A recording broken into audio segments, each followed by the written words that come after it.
Hey, what up, people? Welcome welcome back. Yeah, that's what I tried to say. See, like after a while, you lose the Little rusty. ability. Yeah. Welcome back to the podcast, episode 79. Today, we're gonna talk about something really cool. It's one of those times that I really believe our phrase of believe the hype. Like we always say, don't believe the hype. I think in this case, the opposite. So you really are going to drink the Kool-Aid on this. But yeah, but here it is, Mr. Chris Spinoza. Yeah. What's up? Wet yourself. Oh, well, wow. Yeah. I'm not rusty right there. Yeah, no, not around that. Not around that. But if you don't remember the last episode, we talked about that Netflix series. So I Death of Robots. I go through the whole thing. I shovel it right into my eyes. Do you finish that thing? No, because I had to go backwards and show Caroline. And she likes it. That's great. Which says something, because usually Caroline wouldn't. Yeah. Not that she wouldn't like it. It's just that sometimes she is less than thrilled to watch something of that nature, especially when it's an anthology and there's not a lot to get into. Right. She totally dug that first episode, and then she loved the 3 robots. Yeah, for sure. All right. Well, you will have time to finish and let us know or your last stuff. Yeah. But today we're going to talk about, there's a lot of stuff actually to talk.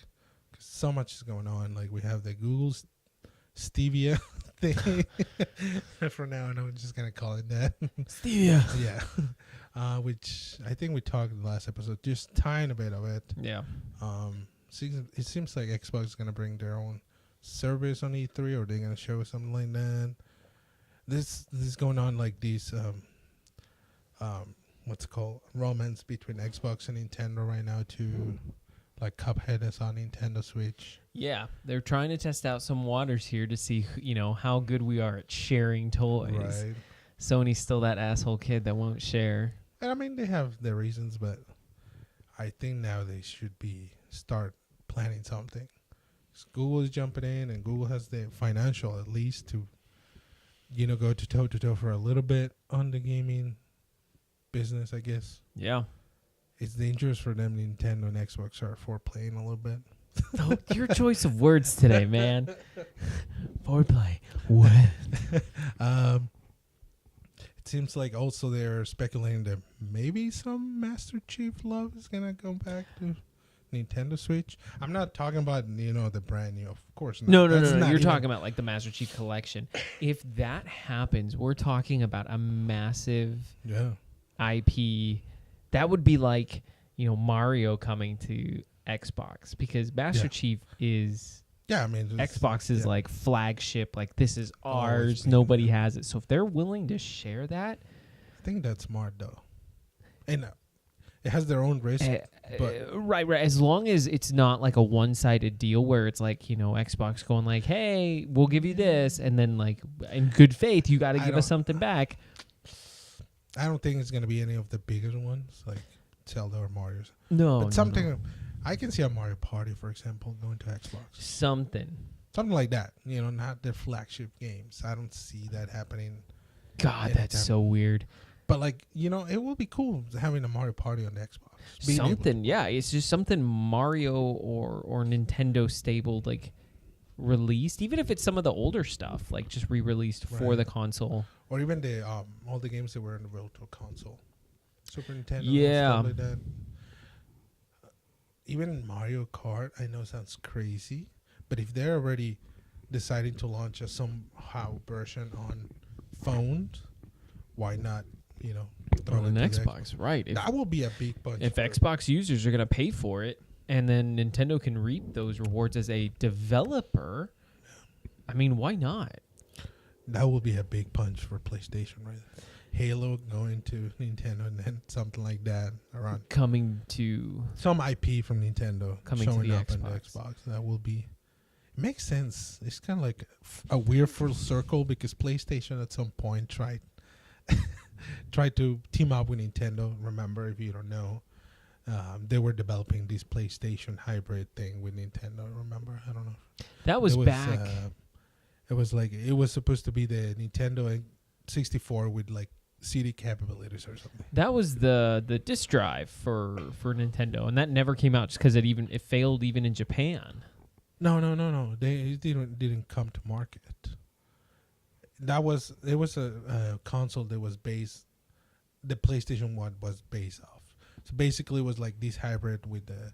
They did it with Philips, I think, if I don't remember. And it was for the Nintendo Cube, but I'm talking way back. No. Yeah. I know what you're talking about. That yeah. Like, it never come to light, but they were developing. PlayStation was, Sony was developing, and then Nintendo did no. I have the one that has, all the cards in this game. Yeah, and then they pulled it. And then they throw the PlayStation, and we know what happened. It didn't end well for Nintendo. You created a rival. Yeah, pretty much. But now it's funny that Nintendo, I don't know who is the one started. But to be honest, who cares? We're the winners. We are the winners, but now we're coming into... You said, it makes sense. Of course it makes sense to a consumer, but on a business side, this is where everybody's a little bit hesitant to put their toes in the water. If you start sharing IPs, then you're starting to blur that line of what makes your console special. And then, people who have bought an Xbox like me, who are on the fence for a Switch, when I realize, I can buy a lot of the Switch games on my Xbox, then I don't go out and buy the Switch. But then you're going to have to start thinking but I'm going to buy your game. Right. The only thing you're missing out on is my initial investment into your console. That's what Google is so interesting. What Google can bring. I am terrified. I don't care about the consoles. Buy me a Chromebook or your Pixel, whatever phone, and yeah, I know where I'm in the fence.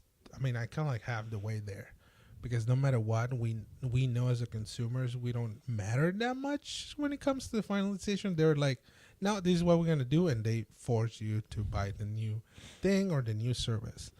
So it's interesting times. It's changing so fast. It is. It is exciting, but also at the same time, I don't know about that. It's weird.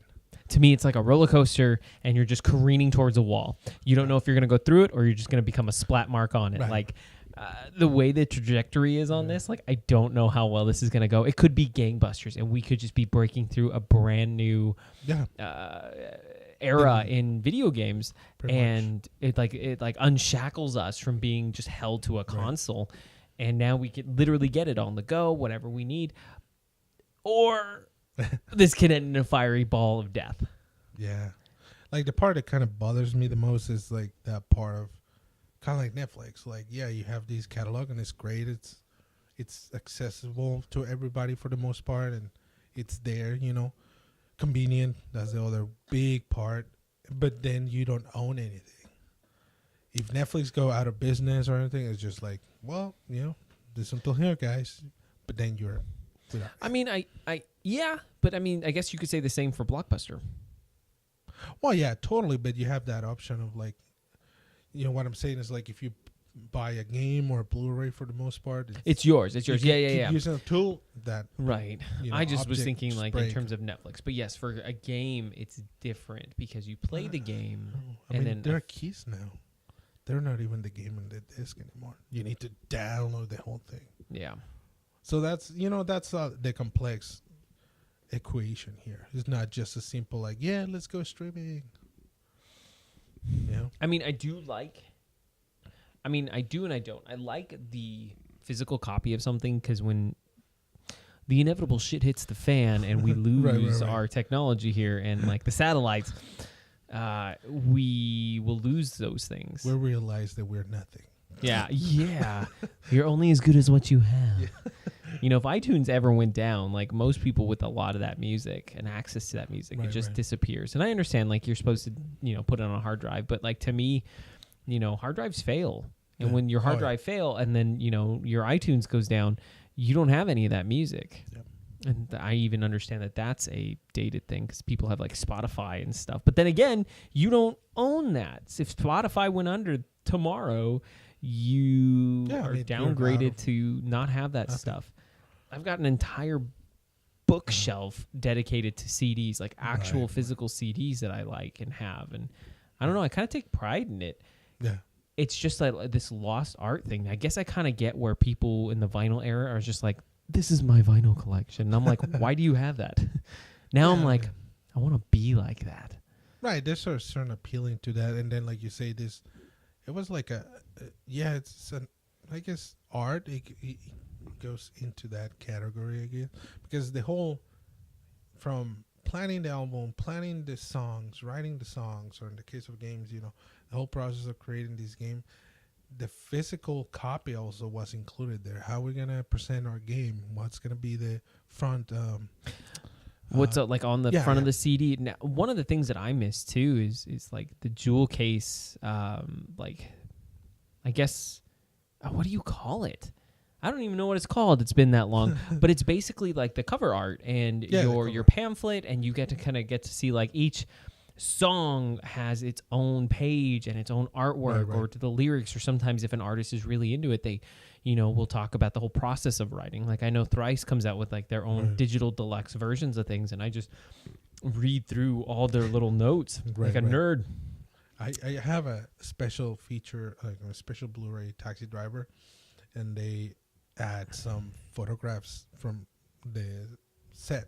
Yeah, that you can get anywhere or other place. So things like that, they're like really cool to have. But I mean, it's such a weird market because there's the really other half of the world that just doesn't give a shit, and they're like, I just want to watch the movie once every 10 years, and then I will literally forget about it. Yeah, exactly. They don't hold, and same with people. Like I had friends that would buy a CD and then they would chuck the case and put it in their little CD carrier, and I'm like, how are you gonna do them dirty like that? Like a lot of work. Even as a kid, I knew that. I'm like, it's got all this special thanks stuff in there, and it was just like so sad to see a lot of it just go to waste.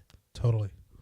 I mean, there's a lot of debate, like, like we don't waste plastic and all these stuff. For sure. I mean, sure, I can see both sides. Oh, I get what you mean. Yeah. Yeah. I mean, like I can be on both. I can understand both sides. Like, I like to have the physical, and I like to own my things, but at the same time, it's like all this pollution and stuff. That's not even better. I was like, move to paper. Some of my favorite like deluxe copies are just like our paper. It's not even the jewel case, right? But I mean, then you get into more like, trees. Yeah, we can see all these angles, I guess, from this topic, and it's interesting to talk about it because again, we see it now. I mean, now it's solidified with movies and music. It's 100% online, and it's this niche market. Like I have. I recommend Suspiria from Dario Argento. This is this horror movie from the 70s. And it was a little bit of a challenge to find a copy on Blu-ray for that specific movie because such a niche. But I like that. I like that. It's hard to find those things because it's kind of like... But then the price rise too because, they need to adjust the price of like these many copies. Yeah. So it's all these interaction, trying to find all these like little jewels here and there. Especially, it's a movie. Yeah, sure, it's a cult movie, but it's not like it was a huge deal. It's definitely hard to find. I have to go to this website that's like sells all these porn and weird B-series movies to even find a copy of that movie. Just only that website. It's not Amazon. It's not like, no, you have to go to that website to buy it directly from there. So it was interesting to check the other stuff for sure. But I'm not interested. Can't find you. Go to the black market. A lot of like really gory and like, I can call it. It was porn like Asian movies that I never seen in my life. Don't worry, I didn't buy anything like that. You're like, they're in my wish list. Right, I just saved them in my bookmarks. I just put them in the cart. I didn't check out. Right. I just put them in the cart. But yeah, it's just like again, it's hard to find all those things, which leads me to the next thing, and I think next podcast is gonna be total 100% video games because like that's a whole topic. Like we just scratch a little bit. Yeah. But I want to sit down and really go in depth of what really is next because also we didn't mention even VR, but it seems PlayStation is pushing even harder for that. The whole thing experience with the Google service where if you're watching a video on YouTube, there's going to be a button at the bottom from the Stadia thing, I'm like, stevia is like an artificial sweetener. And I'm like, every time you say it, I'm like, Google stevia. I'm just doing it for, for the lulz. It's just like the name is so awful and the logo is even worse. I hope it's not like the final, like, I hope it was like, Xbox's Project Scorpio, which was just the Xbox One X, which isn't any better. But Stadia don't do it. But anyways, it's going to be the YouTube. You're watching a video of a game, and then the bottom below is going to be a button that is going to take you to the Stadia store and buy that game if you like it. Or, I can't resolve this puzzle. There's going to be an option to kind of send you to a walkthrough game that you can show. Now, to be honest, that's amazing. We were watching Jack Ryan on Amazon Prime, and when I randomly paused to obviously, go make dessert, I noticed that when we paused, it brought up this list of actors. And at first, I thought, it's bringing up all the actors. Because, it had John Krasinski up there and everybody else that was involved. I didn't notice it until the second time I paused, and that list changed in the same episode because it was a scene without John Krasinski. And I realized that what it's trying to do is tell me who are the actors in that scene. Right. And it's constantly changing. It would give me the locations. It would give me their bios. It would take... directors. Everything. Like it was this cool little sidebar that I'm like, man, I wish a lot more services had this. Now with, I think it's called X-Ray. It's called X-Ray. It's what it's called. With gaming, I remember playing games and it was just like, if I don't have the strategy guide, then I'm just going to wing it. And then it got to the point where I was like, man, I need to go look this up online. And I would physically go from my playing in the living room to my bedroom where my desktop was, and I would print out like whole guides. Guys, don't judge. I mean, this was back in like the early 2000s, so it's not like phones weren't exactly where they are now. It was still like the T9 texting. Yeah. But I remember I would go and do that, and it was just like it felt like a hassle at first, and then it just became this gaming lexicon with me where I would go reference my computer, go back to my game, reference, and then we got tablets. And then these phones, like iPhones and stuff. And so it was this new thing where I could access the internet from where I was sitting. And now, why print it when I could just like, blah, blah, blah, like, okay, this is how I do it. I was about to say something. Oh, no. But, save it. Don't worry, people. Has something to do with the... I was just saying, like, we find tablets and we figure it out that has another use besides masturbate. But... But there you go. I said it. I knew it. I was like, is this going to have to do with more porn? But to have that ability to do that, even now, that's what I do. As I play a game, I'm like, how do I beat this level? I will flip open YouTube and just dual screen. My wife hates it. She's like, there goes Chris, 2 different screens. Like, you just pick one. And even though the Xbox has that capability where I can... go to the YouTube app there. To me, it's kind of a hassle to do that, but to have something where it's like really quick, where, man, I'm stuck, and the game just recognizes that I'm stuck, and just I hit it, and boom, it just snaps. You know what will be annoying? And this is just based on what they do as companies and their services. That they have the like pay service and then the free version, and the free version you're playing after 20 minutes you have an ad coming in between. It's Google. That's a dick move. But I can totally see that. Like, I don't know. This is the speculation. Like $10 for the service, and you pay for the games you want to play, or the freebie kind of version where you need to you play and then you have ads. Middle of a boss battle, and then. I know. Randomly clicking on an oil leg commercial, like no. Oh my, no. But that's the sort of paths they can go. They're not crazy ideas. No, it's not. I mean, it's a ludicrous idea. Yeah. But but it's only ludicrous because it can happen. Right. And again, it's just Google and Facebook and stuff like that. Like they don't care. You know what? I used to think the same thing about YouTube and ads, and now it's just like part of my life where I'm like, come on. Oh, this is one. Kind of where it used to because TV. So you kind of was a whole premise of YouTube that I could just watch when I wanted to watch, and then the ads started creeping. But I think it doesn't bother bother us as much because we grew up with TV, so we can like okay. That's true. But with games, always being like a linear experience where you stop until you want, or you get frustrated or something. Right, but I mean, under that. Whoa. What was that?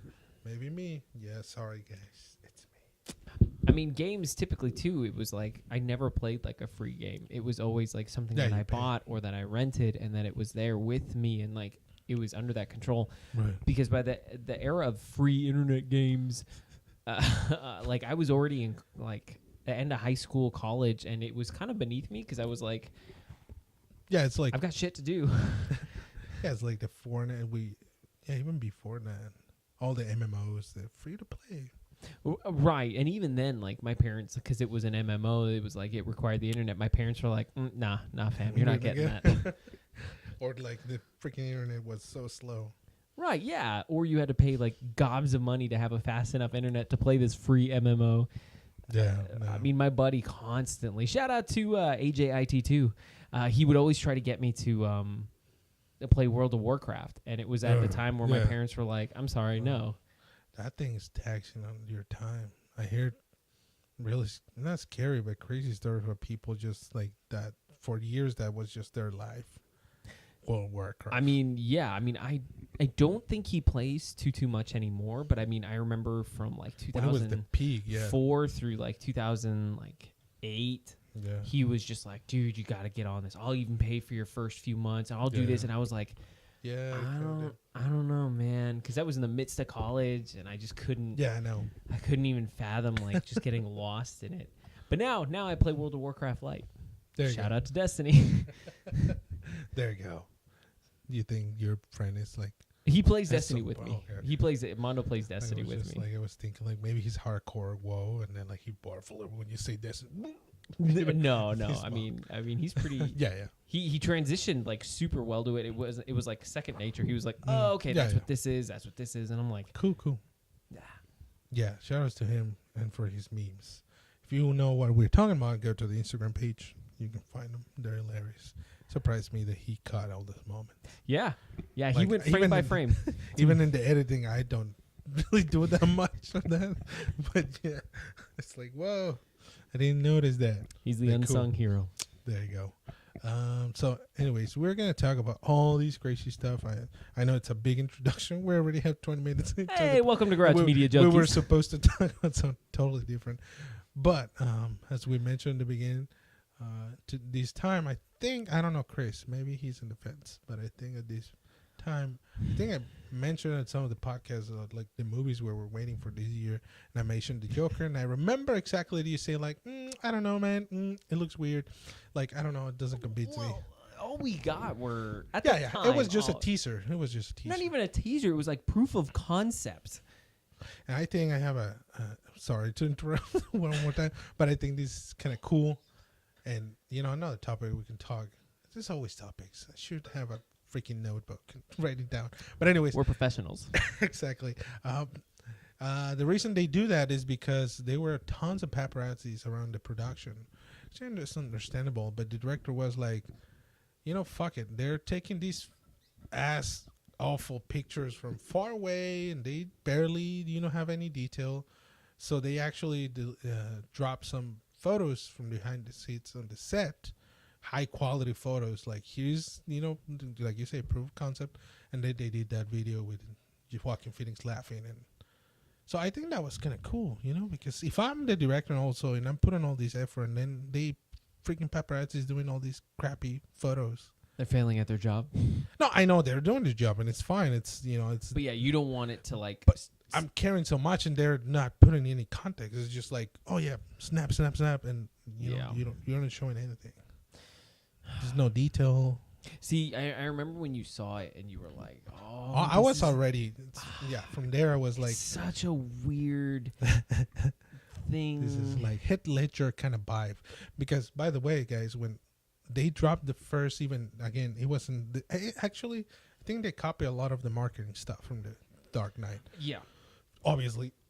But yeah, as soon as they dropped, like, even it was like this clip with the laugh. Wasn't anything. It was just a laugh and dark background and like some graphics. And I was like, yeah, I'm hooked.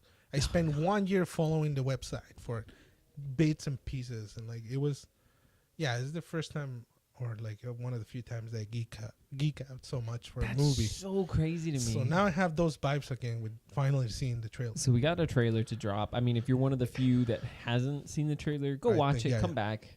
I mean, I don't want to spoil it's not spoiling anything really. It's just. I don't know. I really don't know what I expected from it. Yeah. I watched it like 5 times or 6 times. Oh my god! I think I watched it twice just to catch some of the. I'm torn. Yeah. It's such a good piece on its own. I'm almost sad that it has to be shoehorned in as a Joker film, as some sort of Joker origin, and that people are going to hold it up to some other standard. Like, I almost wish it was just something else. Same story. Just like not the Joker character. Yeah. Because it's such a unique... Yeah. Because one thing I really didn't know was it was set in a certain time period, like the 80s. Supposedly before the whole Batman storyline happens. Because we see a young Bruce Wayne. I don't know if you know. Yeah, the kid that he's doing the smile and that part. That's Bruce? In the credits, that's Bruce Wayne.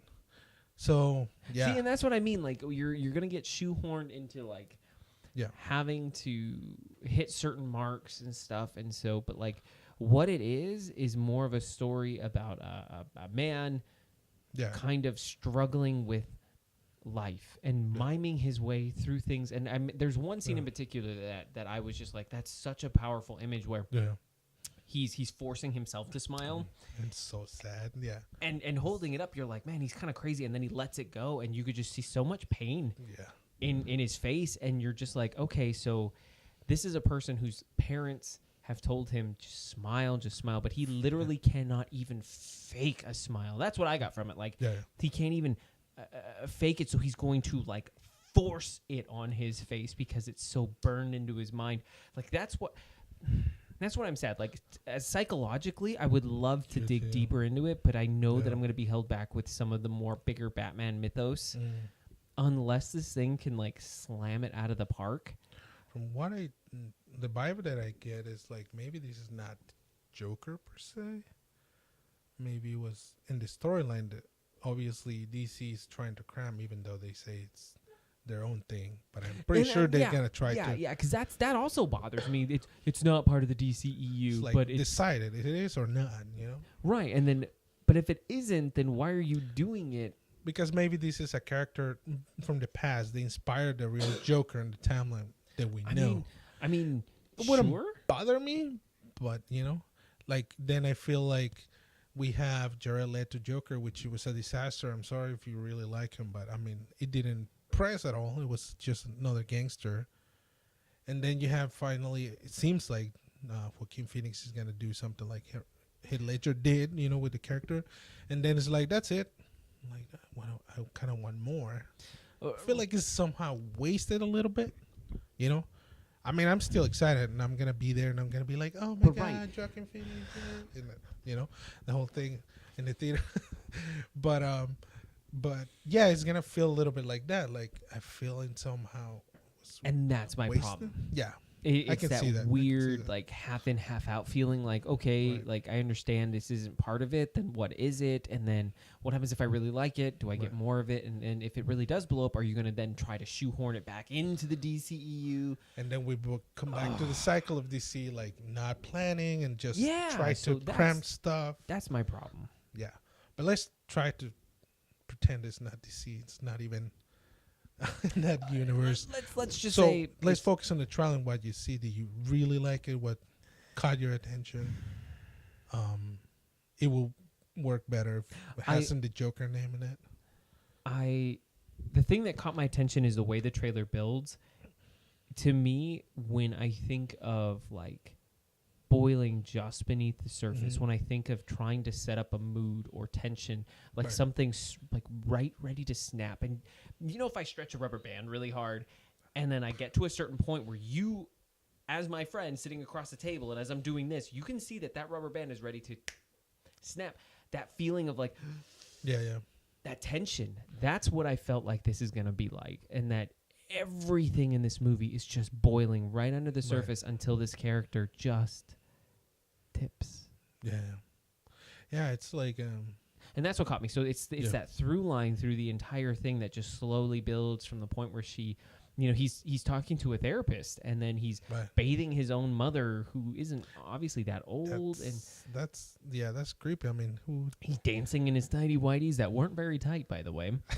Like just a loose diaper. Yeah. But like to see all of that, he's so like, shrink, like super skinny. It's emaciated, and I thought that too. But I think he's just like posturing his shoulders. Like I think he's double jointed in some of his shoulder blades because he was like hunched over and like popping his shoulders in, so it made him look kind of like bad scoliosis. And it reminds me a little bit of that Christian Bale and The Machinist, I think. The Machinist, yeah. The Machinist, yeah. The where he's freaking skinny. And then he like bounced back in like 4 months and did Batman. Take that. No, I'm pretty sure that's really bad for it is basically for your him. heart. Yeah. Yeah. To me, I think they got the mood right. They have a good cast for the most part. Robert De Niro's also there.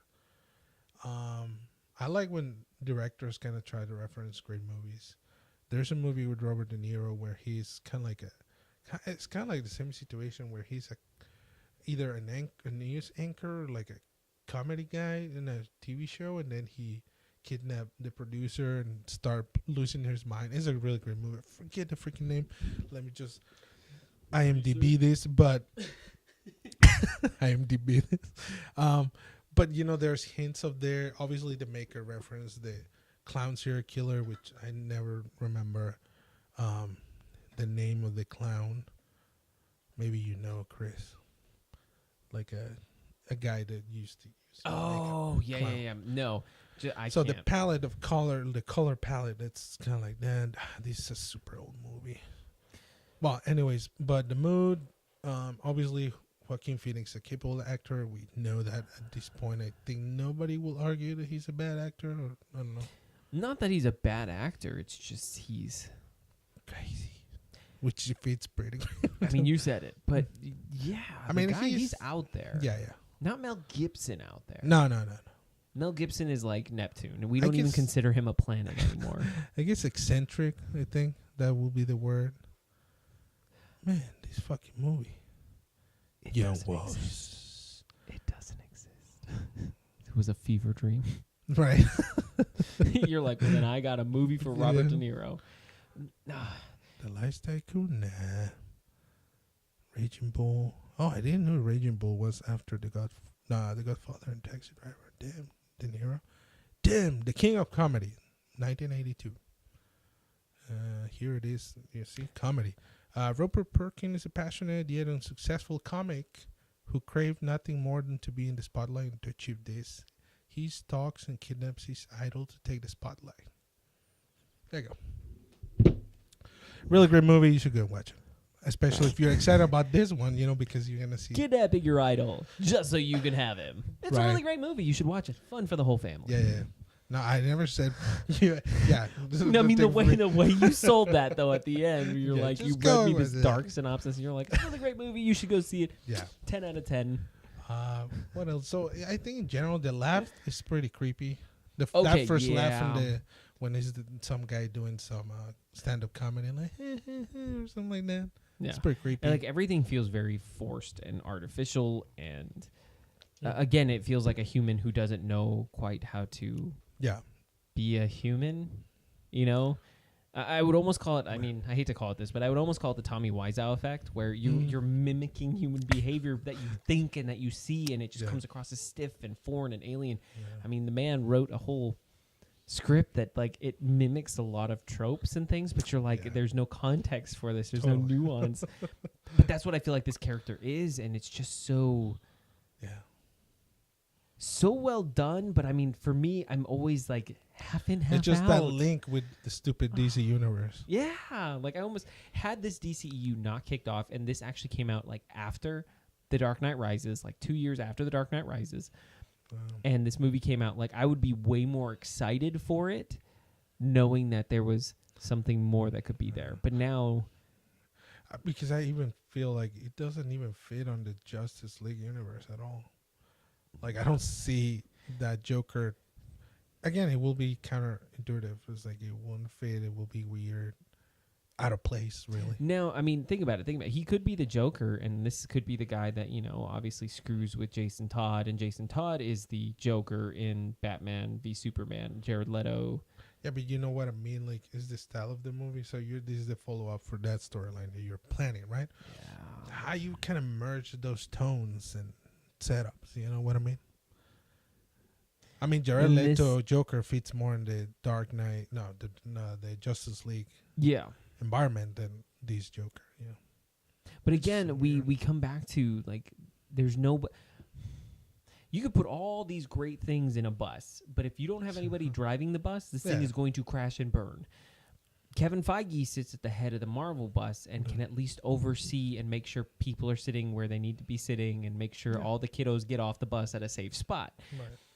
There's nobody at Warner Brother that's driving this bus of this extended universe with all these pieces, and so we're having a lot of missteps. And along the way, he's kicking people off the bus, Zack Snyder, you gone, right? Josh Whedon, you gone.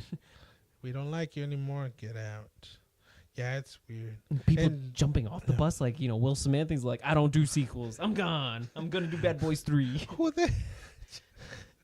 Who the heck you think you are, Will Smith, to say that? Like, yeah, whatever. Yeah. Thanks, Will. Thank you. Like, I know you're not the sequel guy. You don't want to, like, put yourself in a box. But, like, when you sign on for this shit. He's smart. He's like, this is shit. I'm out of here. No, you made your bed. Now line at Will Smith. Yeah, it's just going to be. He's like, I can't make another bad one. I got Genie coming out in a little bit, and people aren't looking too great at that. I got to do what I know, and I know what I love, and that's Bad Boys. Yeah, just be Will Smith. Yeah. We like it. Just be Will Smith. Just like The Rock. Be The Rock, be the Will Smith. Yeah. Just keep it like right there. We never put pressure for you to prove us that you're like an amazing actor. People's going to kill me. I know there's fans. No, I don't care. Nobody looks at Will Smith and goes, that's an amazing actor. Like the range almost met. Now, he's a good actor, but like he's an entertainer. He's the best when he is himself and he's in his element. Right. If you make him anything else, it's not as great. Yeah. Look at iRobot, for example. Still don't believe me? Like, anything that isn't like The Legend of Bagger Vance didn't do that great. It was up for a lot of accolades, but didn't. Yeah, totally. Look at Wild Wild West. That's Will Smith, and that made money. It was a terrible movie. It made money. He even turned down The Matrix, which I'm glad because I don't see Will Smith like being Neo. Well, I mean, it's easy to say that now that everything fold. Yeah. But yeah, I don't see Will Smith being Neo. I can't either, and he would have put some twist on it to be more Will Smith, and then it would have been more of this like thriller comedy instead of just like this sci-fi thriller. He would have changed the course of what it was. Yeah. Unless he played it straight, but at that point in 1998, 1999, he wasn't ready to play that kind of ball. Sorry. It's okay. We're in this tight room people together. Is like, what the heck? We always burping. Wait, what? Oh, that people say we are always burping? I mean, I'd imagine. Like, we always... No, the funny thing is we never noticed, I guess, and now that we're recording, it's like, Yeah, especially with Mondo watching like a freaking hawk, making sure like every time I do something stupid, he's like, you grab the mic an awful lot. And I'm like, do I? Yeah. We all have our, like, thing. Our little... He's like, you guys look at the camera, too. And I'm like, well, yeah, because it's weird to just stare at each other in our eyes like we normally do. Maybe we can do a romantic scene. Yes, Armando, that's the reason we do it. You don't want to. I don't think you're interested in seeing that. But as always, we're coming back to the topic. Did you know? Right. I think the problem is that this is going to get success. And people is going to praise Joaquin Phoenix portrayal of the Joker. And I'm afraid that they get a push this. And already Joaquin Phoenix said he's not interested. Is pushing it? They're going to push this. And push it. Push it good. Push it. There it is. Salt and pepper. Yeah. I love this.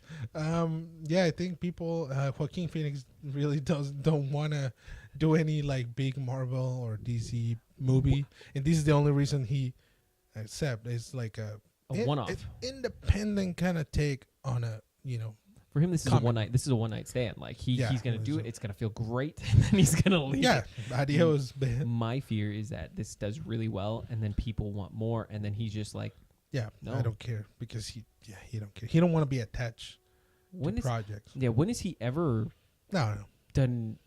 When has he ever done a sequel? No, I don't think so. No, they even I think at some point. No, actually, no, I'm wrong. I don't want to say. I mean, sometimes I say lies and I don't even correct them, but on this one definitely I'm not sure. So yeah, probably not. But that's my thing though. Like he's not that he's loyal, but like he's not ever. No, he wants. He's that type of actor. He wants to explore more characters, kind of like Daniel Day-Lewis. Yeah, that's what I kind of think of him as, like just this odd like method actor that kind of like floats in between. Everybody respects him, but nobody wants to like actively go after him. Yeah, and again, it's just because he don't want. I'm pretty sure he's been offered like really big checks for stuff like that, and he's just like, yeah, don't.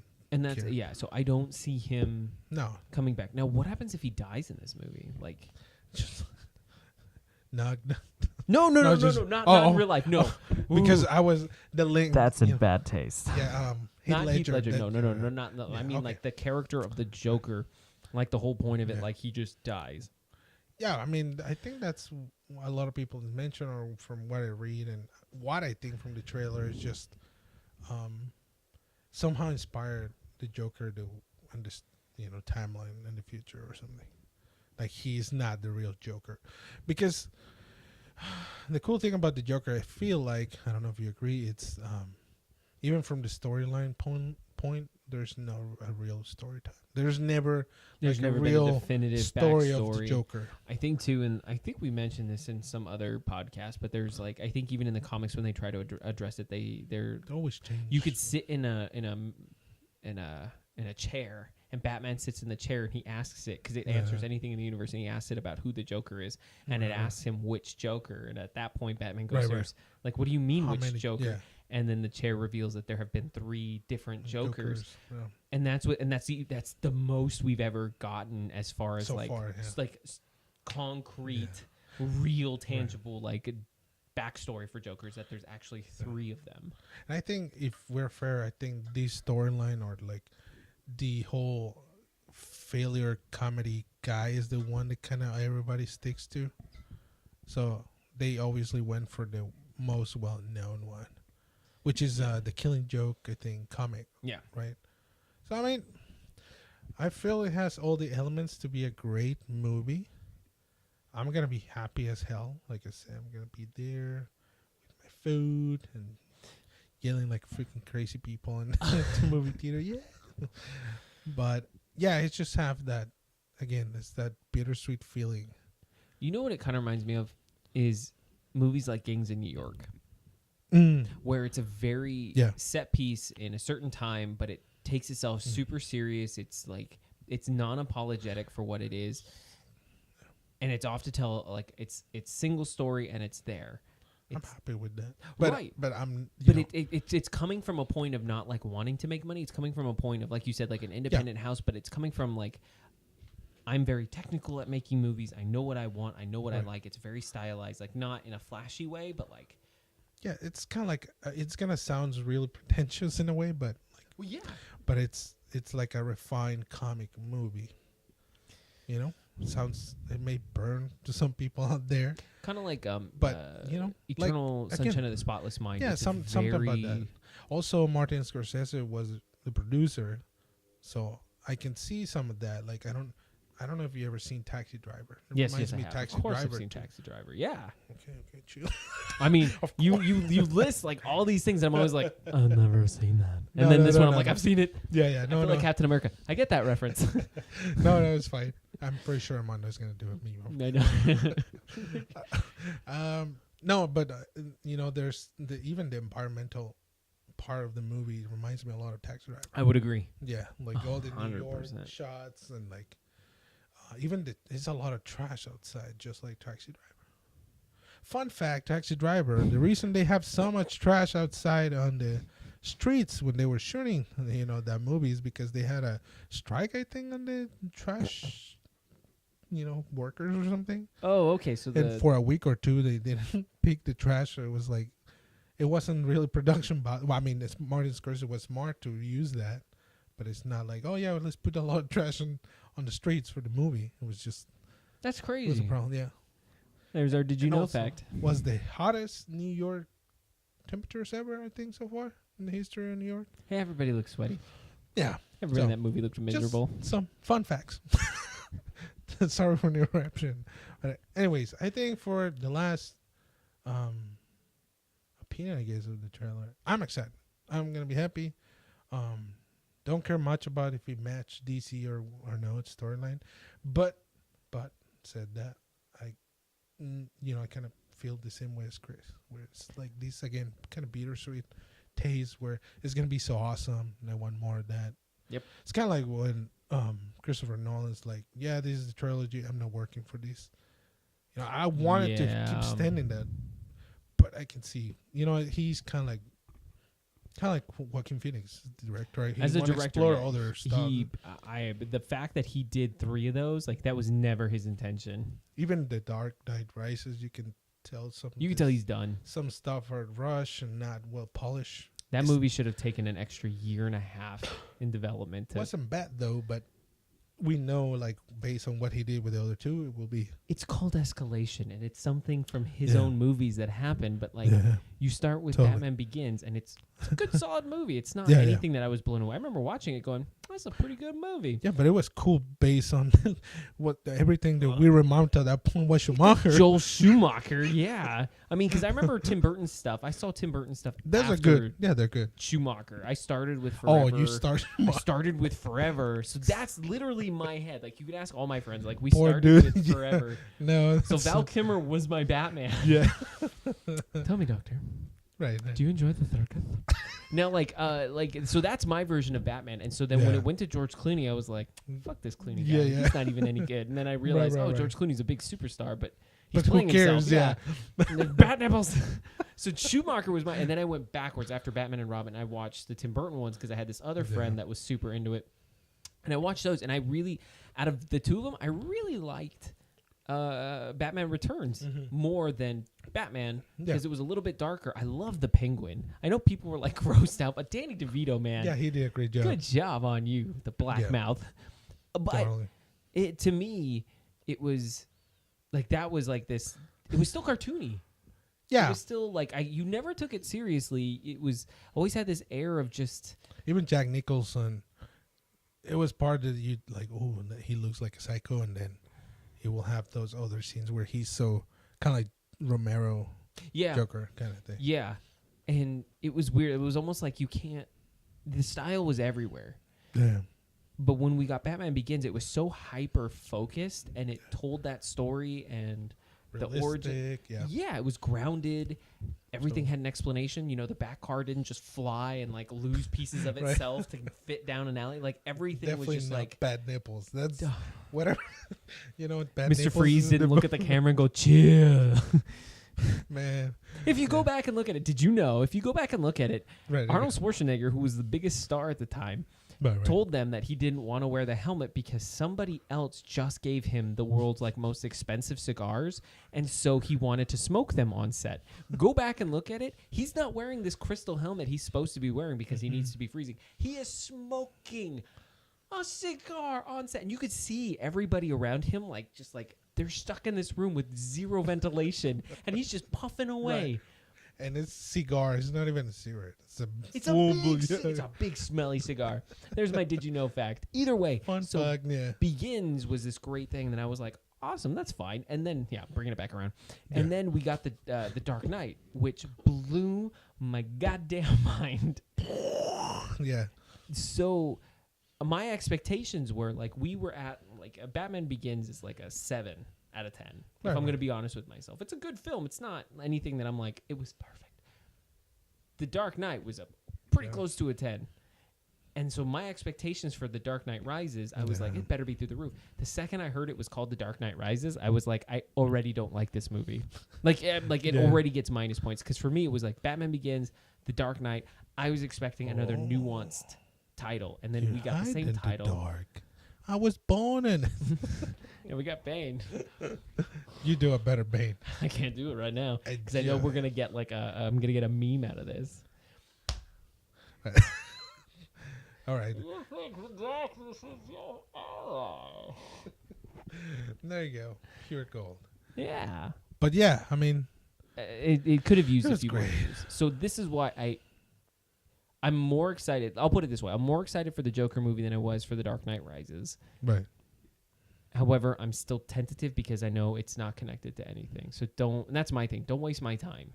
Even if it's a great film, I still feel like it wastes my time because it's not.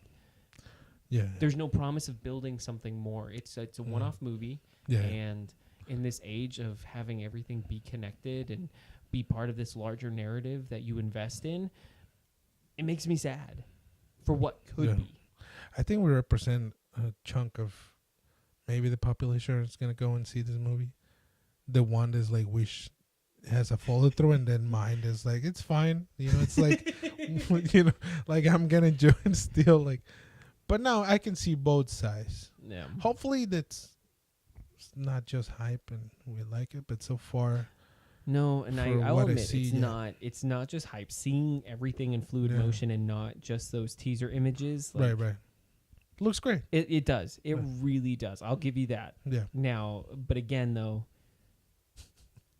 I don't know. Let me play the violin. Yeah. But yeah, I think we're gonna have fun. You know, we will talk about what we feel after we watch the whole thing. But you know, when does it come out again? October.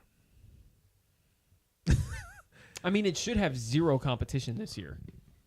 Now, because Marvel's not putting out anything. Endgame. Well, Endgame is this month.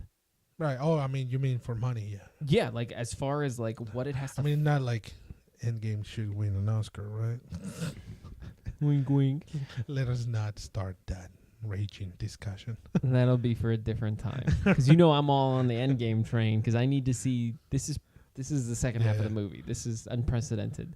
So who goes just like, ugh. Yeah, I think I didn't watch Captain Marvel. What other superhero movie? There was Ant-Man and the Wasp. I didn't watch that yet. That's literally it. Yeah, but guys, really don't take my words so seriously. Like, I'm an angry man, hermit. So I don't think angry is the right word. You're bitter and you're jaded about it. Just go and watch your superhero. The dismissive way. Talking about being a prick and elitist and all these adjectives. You should go. There's a new streaming service. Wow, a new service, because they're not that popular. Called Criterion Channel. If you want like super I guess art house movies and stuff like that. That's a good outlet. How do you find this shit? I just think you're making up words at this point. Like no, it's real. Stevia. And no, it's real. There was another stream service called Filmstruck. I think they were outsourced by Criterion. I like classic movies and stuff like that. That's the reason I know. I always Do you just sit around on like a random afternoon? And you're like, you know what I really like? I really like my classic movies. Where can I find classic movies to stream? Sometimes you Google like that. Well, the thing is this company is dedicated to save old movies and classic movies and do a great scanning of the film and to put in selling on Blu-rays. The thing is, they tend to be quite expensive. We talk about illegal. Oh no, I mean they buy the rights and they do. Oh, okay. Yeah, not like piracy. You can. It's actually called a Criterion Collection. So this really nice. Yeah, exactly. Oh. So they come up with their own streaming service. I understand now. There you go. Hulu a while back bought the Criterion Collection. Yeah. I, for the love of me, could not figure out what you were saying. I was like, what? The Criterion? Yeah. What? But that's Yeah, you're right. Yes, Hulu had it for that makes sense. And Hulu was like, we bought the entire collection. It's now streaming on Hulu. And in my mind, every time I saw that stupid commercial, I was like, why can I not skip you? Stupid kid with the balloon, stupid Charlie Chaplin stuff. Like, it's those. Okay. But it's really great. There's a lot of great jewels. And again, if you don't care about classic movies and stuff like that, just avoid it and you're fine. But if you're trying to find that niche market and maybe it's you, it's like $10 a month. That's not bad. And it's like already, they launch on Monday, and they put already like 1,000 movies on catalog. There's so many jewels. And I'm sure even if you are involved in it, you'll still go through it and you'll be like, nothing to watch. The cool thing about these specific channels is not like Netflix, they just put you there, or other services. They actually have categories. Some of the staff every week will make their own, like this week is Noir movies or something. Put a list of them. They have a show where they sit with directors and actors talking about their involvement with films and what they like. There's Guillermo del Toro there. He's conducted by this comic guy. It was an SNL, like the guy that always talk like this. An SNL, forget his name. Yeah, I know. That's probably there's gonna be a meme of it. There's like tons 30 of years. There's 30 years of SNL, man. He's right now in an HBO series. There's something about a serial killer. There's a comedy about a serial killer. I can remember his freaking name. What is it with you and serial killers and clowns? I know. Another fever dream. It's a better. But yeah, it has that. It has like other topics in there. Oh, you're talking about Bill Hader. Yes. So he conduct that show and interview directors and other actors and like not precisely their work, but like just brain. just like us, like we love. Okay, so it's all these like yeah. So it would be something like the inside the actor studio, but more of like inside the directors for all these things. So it's great. It's not just like here are the movies. Yeah, like they are making an effort to make it compelling to the people. So that's a great streaming service that came. Boom, boom, boom. I'm sure you can count up all the times we burped. Yeah, there it goes. We should start making a game, a shot every time somebody burps. Oh my God. They won't get knocked out. Like, but yeah, we try to, comment. Subscriber count would just go down. We can't afford to lose anybody to alcohol poisoning. Yeah, you should try it, and we always will bring interesting services. From our sides, like you say, it's not like I'm just sitting scrolling every morning, but I'm pretty sure you find stuff that you feel interested. Maybe not. Maybe not like this. I'm like, how do you find this stuff? You're just like, look what I found. It's a new service. Yeah. Like this all sounds shady as shit. But it is what it is. I mean, it's part of the show, right? We talk about entertaining journals. And if you're a dick just like me that just like high fancy art shit movies, well, yeah. There you go. I said it. No, it's not true. I also enjoy crap movies. Like jumping to a recommendation or what we watched this weekend. I watched Overlord. Oh, how was that? It was fun. Yeah? A lot of fun. Zombies, guns, World War II. Germans, Americans, Nazis. Really contained short story, I think. And I think the premise was just, there's always been stories about Nazis trying weird stuff scientifically and whatever. Yeah. And it was kind of like a little side quest of maybe Wolfenstein kind of thing. Yeah. But it was cool. I really recommend it. It's really entertaining. Huh. It's not like you're, again, talking about like prick movies and whatever, like high fancy movies. It's not there. But I still like it. It was fun. It was great. If you want to just watch it's like 2 hours. And just try to put this in the blender. Nazis, war, action. Zombies. Yeah, I think it sounds great. Yeah, I'm never going to be able to watch that. Caroline. Oh, don't. Caroline would never go for it. I'd have to watch it on my own time. Though. Wouldn't matter. But does it matter? It's kind of like the alien thing for you. It doesn't matter. Yeah, she just doesn't do well with it. Gotcha. Like at all. I watched Glass. How was it? Like, is it as bad as everybody says?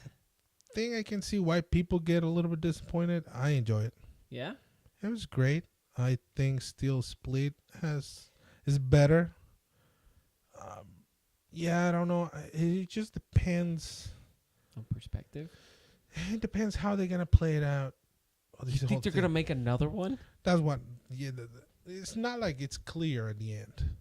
But they leave kind of open. My buddy John hated it. And his brother was like, this is the greatest movie ever made. Yeah, I'm in the middle between these two guys. Yeah, it's not like the best thing ever made, but I don't think it's as bad. But again, I can see why some people could get disappointed. You may be in that circle that you may get disappointed based on what I know from you, but still, I feel like you should give it a chance. I mean, I'm gonna watch it when it comes out. Yeah. My mind is already like bracing that it's gonna be this bad. Like, I'm not gonna like, because I hold Unbreakable to a certain standard. I like Split better than I like Unbreakable. It's like they try to wrap it up really too fast. Like, it's not like they need 2 movies. It's kind of slow, and then like just try to hit you. You know, the only part that kind of disappointed me was what's his name, John McAvoy. Their transition weren't smooth as Split. Really? It was kind of weird.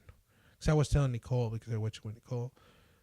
And I tell her, like, oh, yeah, John McAvoy, whatever. And she was like, I can see that, but it's not, like, it's amazing. And then I start focusing more and, like, yeah. Like, I don't know if he was in a rush or, I don't know. It's weird. Which, I mean, the whole Split thing is that acting transition. Right, was amazing. Yeah. And here's not that polish. Again, I don't know if it's because they would try to cramp the scenes or finish. But you always have to remember, too, like, whether or not, I mean, the way he would transition in Split, it would be to certain characters. And where he is in this one, they're trying to give you many other, way more, which is, again, a little bit harder to do, especially when you try ad-libbing or you try to. So I could see where you could get tripped up as an actor. I'm not saying this John McAvoy fault. I'm saying this the production fault. You know, why try to cramp more? We already have the premise that he's the Horde. Just focus on the ones that he already nailed, and I think it will have a bigger impact. Yeah. But overall, it was great. Yeah. Yeah, I didn't watch nothing. I didn't do much. The reason why we haven't been here, I got pretty hurt over the past week where I couldn't even like sit or stand, and it just wasn't too great.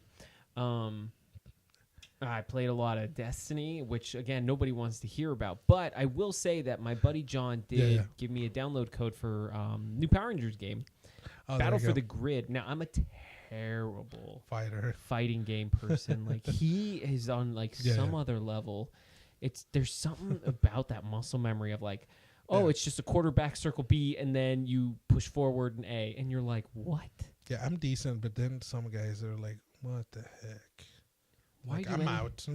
Yeah, like when somebody can juggle my ass across the screen and I never hit the floor, and it's like KO. Yeah. That's my problem with it. Now, this one is pretty fun.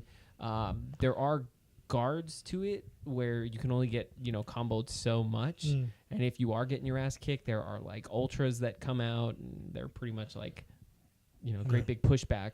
It's a fun game. It's kind of, I feel like it's in beta form. I don't know why it was released. There's only like 6 fighters. That's what I hear. But I mean, Power Rangers has a roster of like hundreds of Rangers. Yeah. And they picked the most eclectic version of fighters.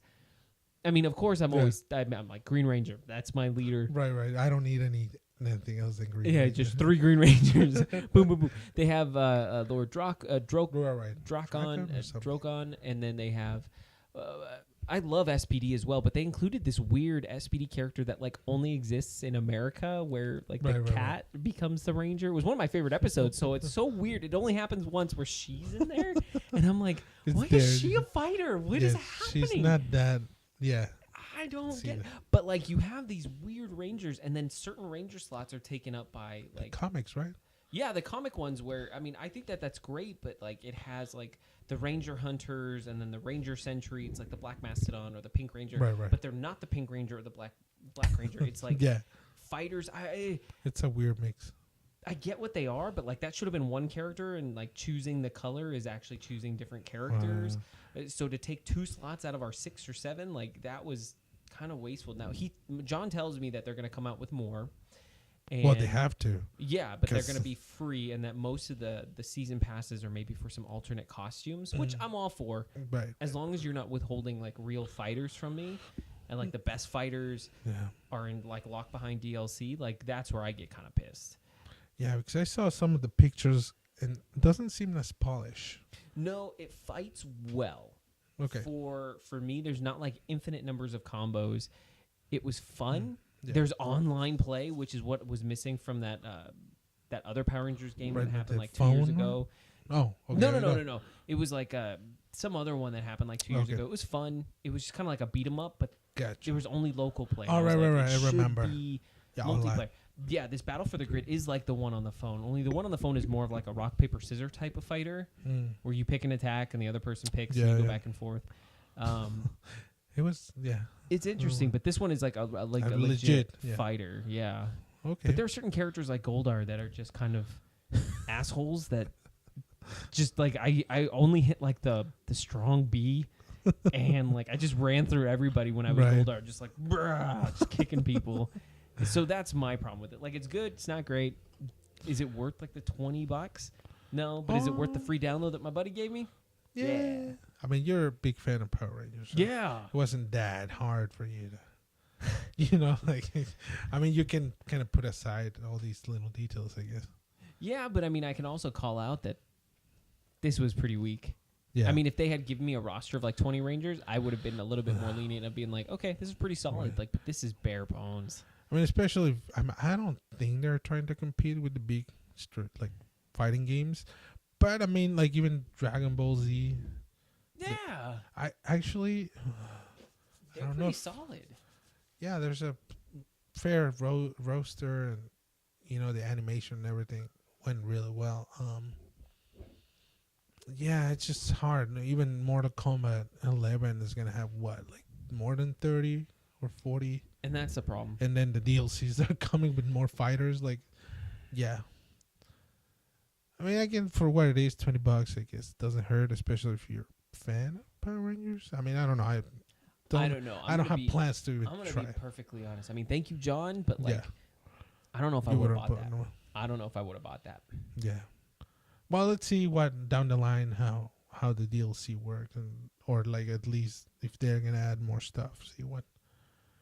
How if that transformed the experience? I mean, maybe, but I mean, you're also talking to somebody who doesn't care about fighters. Like, my buddy is like all about Killer Instinct as well, and I just cannot for the life of me get that. I'm Sadira and Sadira only, and like my buddy. Yeah. I mean, I hate the story modes. I hate the horde mode. Like, it just there's nothing about those games that tickles any fancy for me. Make that a meme. Yeah, I mean, the only time I get excited about those games, like, I play the story mode and find, like, cool, I see the story, whatever. And then probably the only other time that I play those games is, like, if I go with my brother or, like, some other people that can enjoy them.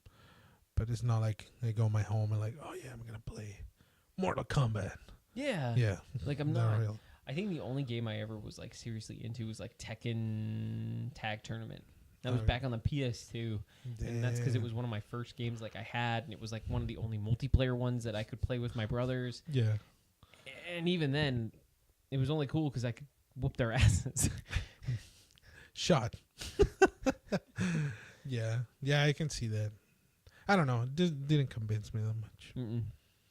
But yeah, as far as like TV recommendations, I haven't been, I'm sorry, guys. I haven't been watching too much. I mean, GOT. Game of Thrones. GOT. Game of Thrones. GOT. So Game of Thrones is coming out this Sunday, correct? Right, yeah. So, I mean, technically we're recording this on a Wednesday. Yeah. GOT is coming to home. Unfortunately, like I'm out of town, but we're gonna be watching it where we are in Washington. Cool. And I know you're gonna be watching it, so I think our first episode back will be maybe a little bit of that, like some recap, what we thought, and then at that point we only have 5 episodes left. Dang! Don't leave me, GOT. Can you think about that, like for a second? Like after this Sunday. If you remember back like 2 years ago when we were doing this shit, we'd be like episode 5. Right. We have 5 left. We're halfway through the series. Yeah. We get through 1 now, and we're like, we have 5 left. I think I'm ready for the show to be done. This, to be honest, like especially for me, this is the perfect time for the series to end. Yeah. Because Carolyn and I had a big discussion last night. Because she's like, "Listen, if you're not gonna watch Walking Dead with me anymore, like if you're gonna be a little prick like you are right now, a little bitch, and not watch it with me, like I think I'm gonna watch it on my own." I'm like, no, don't leave me. Like I'll suck it up.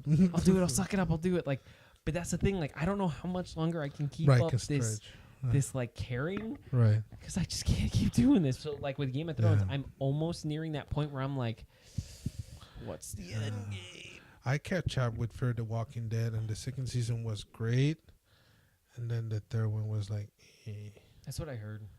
So, yeah. I mean, the only reason I try that is like, maybe the storyline, is fresh. And yeah, that 2nd season kind of give you that. They explore some of the characters real well, and then it's just, spoilers. Morgan do the crossover, and they just waste his character. And everybody else storylines because they focus so much on Morgan. So anyways, yeah, I think The Walking Dead is dead. Wow. Wow. They soon. No, apparently not. There's movies and all the crap there. No, the movie time would have been 3 years ago. If you had made movies 3 years ago at the Negan height, perfect, you're fine. But you lost a giant chunk of your audience. So I know that's there. I know Supernatural's ending finally. I mean, we're what, on season 15 or 16? I don't know. I've been there since like day 1, like going strong, 2005. I think that's too much. I think serious, the more you can like. I mean, people ask all the time, like I kind of want to get into. I'm always like, just watch up until season 5. The last 30 seconds of that last episode, just turn it off. Like that's just how it ends. Like that's originally how it was supposed to end. Just turn it off. And then it just continues on, and you're just like, you got some really bad seasons, you got some okay seasons, you got some great seasons. But at this point too, a lot of people are feeling that like, okay, it's kind of like what's called Stranger Things. I feel this 3rd season, the stars stretching some of this stuff. My thing is with Stranger Things, like I enjoy it for what it is. No, true, and it's new, Yeah. Don't ride the nostalgia wave. If you've got a story to tell it. Right. But once that story arc is done, let the characters rest. I don't care how popular you are. Let them rest. It's like how much you can go to the upside down and then, another beast or another something else. And that's my problem. Right. Unless this beast, because again, the beasts have always been like this. Is the evolution, the mind flyer. Yeah. But you had the Demigorgon, and then you had the mind flyer. So whatever's coming next, like, has better be some sort of evolution or other thing. But like, they keep building on each other, which is fine. But what are we building to? And that's my big question, because each season has ended. But like, when you really look at it as a whole, you can't tell me what we're building to. Right. But each season, each episode, we're building towards some. Yeah, at some point you need to deflate the balloon to have some relief, and then, Right. We had this weird episode in season 2 where we went to New York with 11. Right, with all those. Like, I feel it was a waste. Yeah, it was a waste of an episode. I mean, I understand that they wanted to show you that there were other kids, other numbers. Right. That's fine, but you should have done it in a different way, or save that for season 3. Right. Like, it was it fucked with your pacing. Now, what we have now. Like this, to be honest, I'd be okay if this was the last season. Yeah, if this ended the arc, you end the arc with 11, with Will. I mean, to be honest, the fact that we had Will get attacked again in season 2, the kid that was lost all first season, then he comes back, and then poor kid. Yeah, like to be honest, as a character, that's a shitty existence. Like that character, like, it should have happened to a different kid. It should have happened to somebody else, or it should have been attached to like an adult. Or not Will. Or will need to become a bigger part because then he's the link, right? Yeah. So he then bring it to the front line and give him some cool arc. But again, they're not doing it every time. Will is this sideline character that they either have to find or fix. It's Princess Saori and the Senseiya. I mean, I don't know if you ever see that anime, the Senseiya anime. Mondo, have you seen this anime? Anyways, every single new season was like save the princess or save. Yeah, and at some point that gets pretty old. Yeah. That's not a good story. Well, I don't know. They're pretty cool. They have god, all these like armor and like it's kind of like Dragon Ball Z. I mean, it's cool, but like, yeah, no, I know, totally. It's the same as Bleach. Like, yeah. The first arc boring. Was to rescue Rukia, and she gets taken to Soul Society. They do that, and then the next arc was to rescue the other girl. Right. It's the same arc, just a different place. Like it. Totally. It's alright, but on a weird tangent. But well, I guess that's it for this episode. As always, I hope you enjoy our like off-topic stuff and fun facts and stuff like that.